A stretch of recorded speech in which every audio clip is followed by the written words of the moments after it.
Hello hello.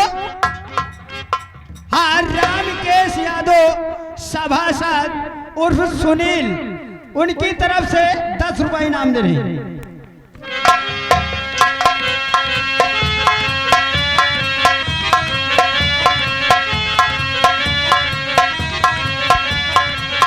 Hello hello. हाँ, मेला committee अध्यक्ष का कहना है कि इनाम बंद, 10 रुपए वाला इनाम अब बंद होगा और डांस फरमाइश होगी। 10 रुपए वाला इनाम बंद।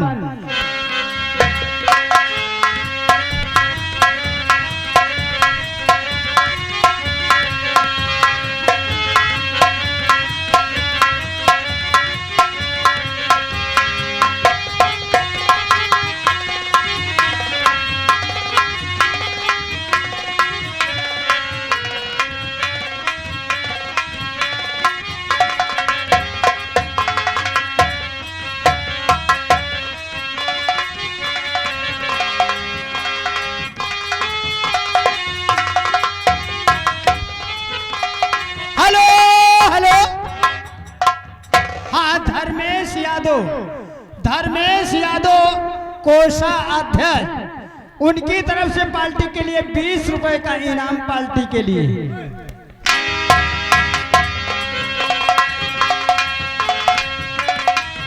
Hello hello. ये आगे श्रीमान रामू मौर्य बाबूजी की तरफ से 20 रुपए का पुरस्कार। धन्यवाद बाबूजी को।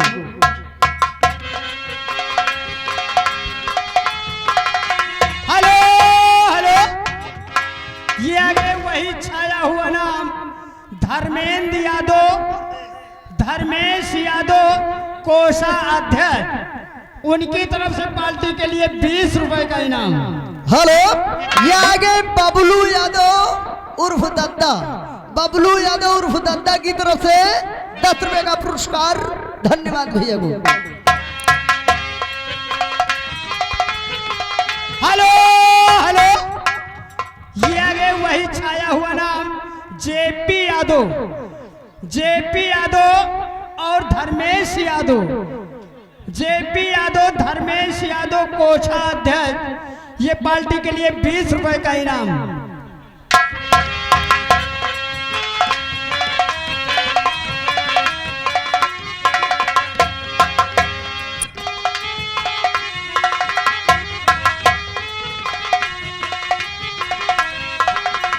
Hello hello. ये आगे बड़े भैया जेपी यादव के छोटे भाई साहब की तरफ से 20 रुपए का पुरस्कार इस डांस पर खुद होकर। धन्यवाद भैया को।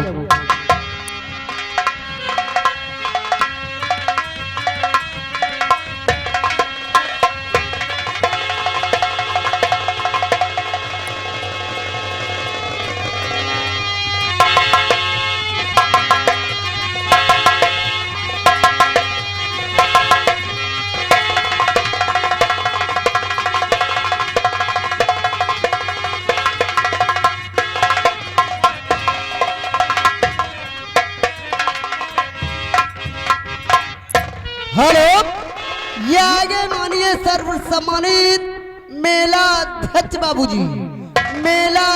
बाबूजी का कहना है कि 100 रुपया से नीचे, 100 रुपया से ऊपर, यानी 100 के नीचे नहीं इनाम को रहा जाएगा।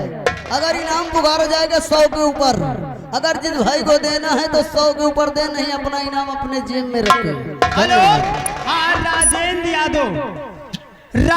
यादव और बबलू यादव, ये 100 की नोट से पार्टी के लिए 20 रुपए का इनाम पार्टी। शुक्रिया बाबूजी को। कहो मैडम जी, कहाँ रहे हो अबे तक वसूली में जुटे रहे। अच्छा। एक फरमाइश आई है। क्या है? जहर खाना मगर दिल लगाना नहीं, हुस्न वालों की गलियों में जाना नहीं। हो जाएगी कि हवा